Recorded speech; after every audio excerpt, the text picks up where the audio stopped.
want to begin this hour with a simple question that many of you have been screaming at your TV screens for some time now.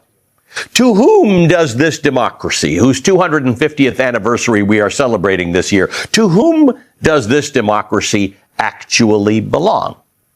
Same question raised earlier this month by the Hawaiian Republican State Representative Kanani Souza as she opened the floor debate on a bill that effectively bans corporate spending on elections in her state. If you haven't seen Souza's speech, you absolutely should look it up and watch it. Here's a clip. Hawaii is not waiting for permission, not following the lead of others. We are leading. We are making history by restoring a fundamental truth. Power belongs to people, not corporations, especially political power. For too long, we have lived with a legal fiction that a corporation can stand shoulder to shoulder with a human being in the political arena, that it can spend without limit, influence without accountability, and project a voice so powerful that it overwhelms the very people our Constitution was written to protect. But here in Hawaii, we are not bound to accept that outcome as inevitable. This is a very big deal. Hawaii just did something remarkable and genuinely historic. It passed a bill into law with near unanimous bipartisan support that effectively bans corporations from spending money to influence state elections. And it did this by redefining what powers a corporation actually has.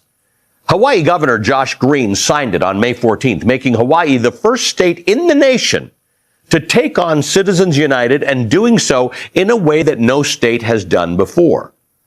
This is good news because it's a model that at least a dozen other states are working on following. Now, obviously, you know the story of Citizens United, but it's worth repeating. In 2010, the United States Supreme Court ruled 5-4 that corporations, like people, have a constitutional right, a First Amendment right, to spend unlimited money in elections. Soon after that decision, the floodgates opened, as you would expect. From 2010 to 2024, outside groups spent more than $4 billion with a B on federal elections alone.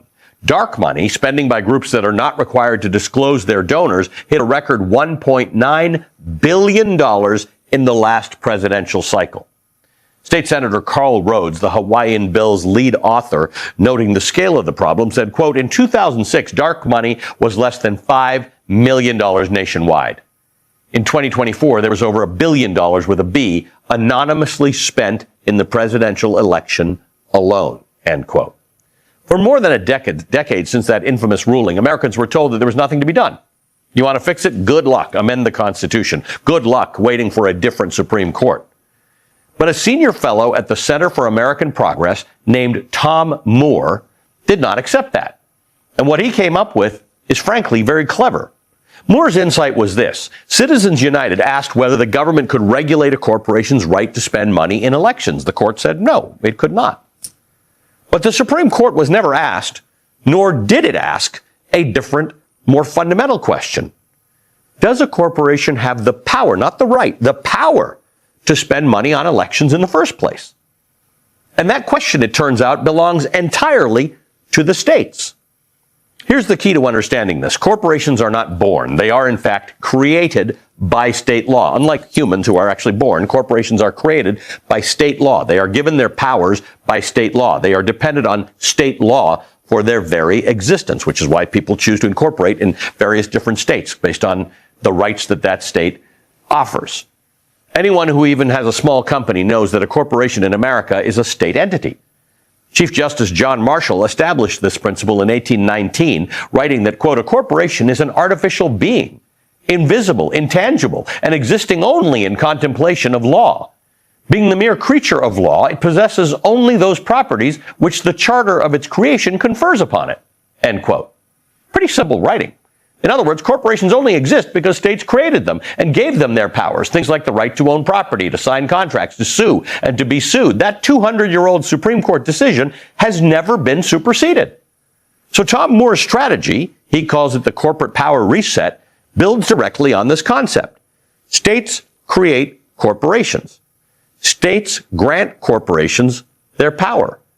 States have always retained the authority to rewrite that list. And what the state grants, the state can take back. So instead of trying to restrict corporate speech, which is where Citizens United dwells and where states have lost repeatedly in federal court, Hawaii simply decided that it will decline to grant corporations that power in the first place.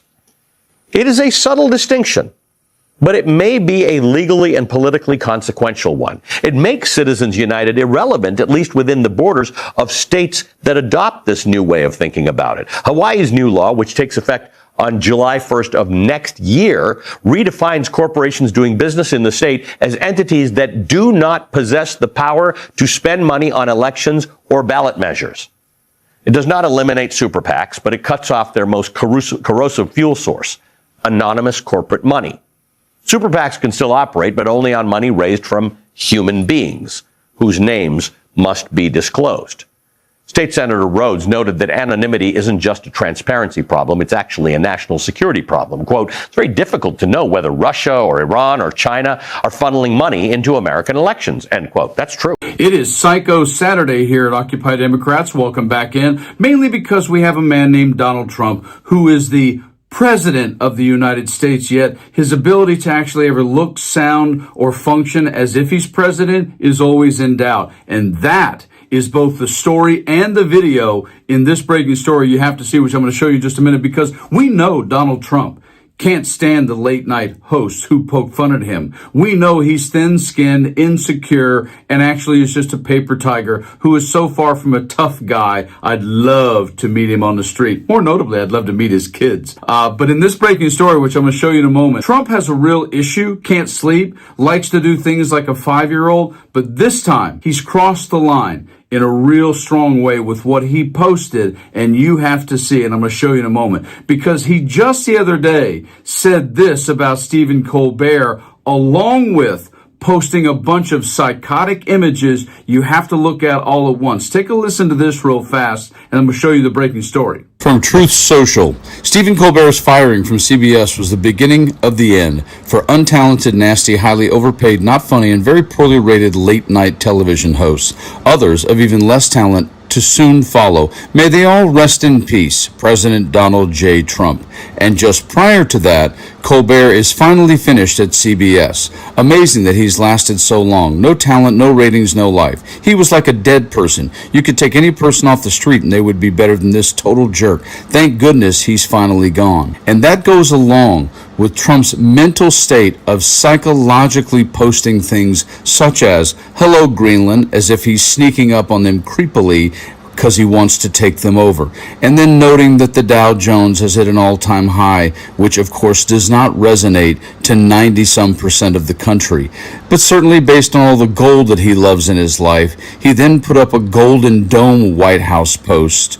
China loves Trump because certainly the Chinese people, well, will do whatever Xi tells them to do. And much like the Gulf of America name change, he decides to put United States of the Middle East as if somehow we're going to take over the country of Iran when we can't even get Iran to open the Strait of Hormuz. This is the President of the United States. Rest in peace, late night host, kind of on the brink of easy misinterpretation. Hello, Greenland? Really? United States of the Middle East? This man has serious mental issues. And check out what he just did overnight on AI. You have got to see this story and video right here. Trump drops shocking, violent AI vid showing assault on Late Show host Stephen Colbert. So did his White House. President Donald Trump dropped a violent artificial intelligence, AI, generated video depicting an assault on ousted Late Show host Stephen. Donald Trump's January 6th weaponization fund, that enormous $1.776 billion fund that critics have already described as a political slush fund disguised as government action, is now facing a major legal challenge. And this one isn't coming from political opponents on cable news or commentators on social media. It's coming from two men who were actually there on January 6th. Two men who experienced that day firsthand, two law enforcement officers who put their bodies on the line while the Capitol was under attack. former Capitol Police Officer Harry Dunn and Metropolitan Police Officer Daniel Hodges have filed a complaint in the US District Court for the District of Columbia, challenging the legality of this fund and the process that created it. These aren't random observers inserting themselves into a political fight. These are officers who suffered through the chaos, violence, and trauma of January 6th, and who are now arguing that what has happened here represents something far larger than a simple disagreement over government procedure. In their filing, they describe the arrangement as the most brazen act of presidential corruption this century.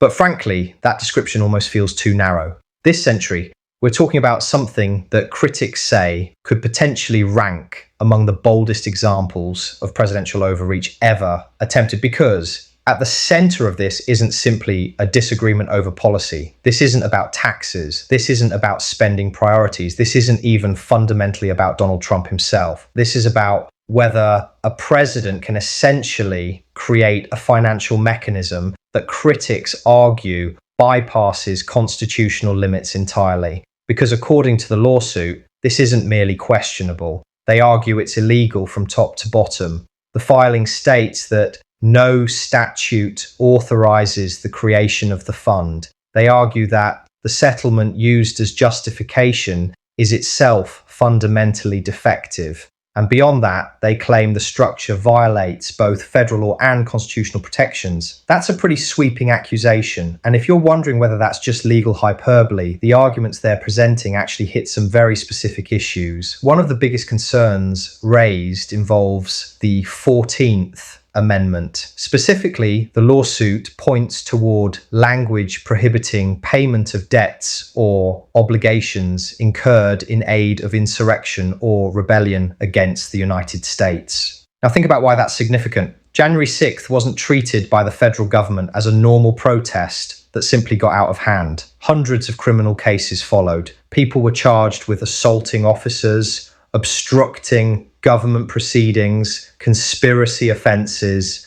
and a long list of related crimes. So if federal money could somehow be directed in a manner that benefits people involved in that event, critics argue that raises very serious constitutional questions. But then there's another issue layered on top of that, the Department of Justice itself, because critics aren't merely saying they dislike what happened. They're arguing that the DOJ lacked the legal authority to establish something like this at all. And history matters here. The DOJ has created funds in the past. People immediately hear that and say, well, then what's the problem? They've done this before. Not exactly. Let's look at how those situations usually work. Suppose the government sues a massive corporation for wrongdoing. Maybe it's a major bank accused of fraud. Maybe it's a company responsible for environmental damage. Maybe it's asbestos litigation. Maybe it's consumer abuse. The government reaches a settlement and the defendant agrees to pay money. That money then gets distributed to affected parties under an established legal process, or Congress explicitly authorizes money for a purpose. Take compensation programs for victims of national tragedies. Congress passes legislation. Funding is appropriated. Procedures are established. There is a legal foundation underneath it. Money doesn't simply materialize because someone wants it to. There are rules. There are statutes, there are authorizations, there are constitutional requirements. That's how government spending works. Because under the Constitution, Congress controls the purse strings. That isn't some meaningless technicality buried in a textbook. The founders intentionally structured government that way because they didn't want one person controlling federal money. Imagine the alternative. Imagine if presidents could simply decide, I've got a few $billions here. I'm creating a new fund. I'm choosing who benefits. I'm deciding where it goes without Congress, without legal authorization, without oversight. You wouldn't really have a constitutional spending process anymore. You'd have something far closer to unilateral executive power. And that's exactly why critics are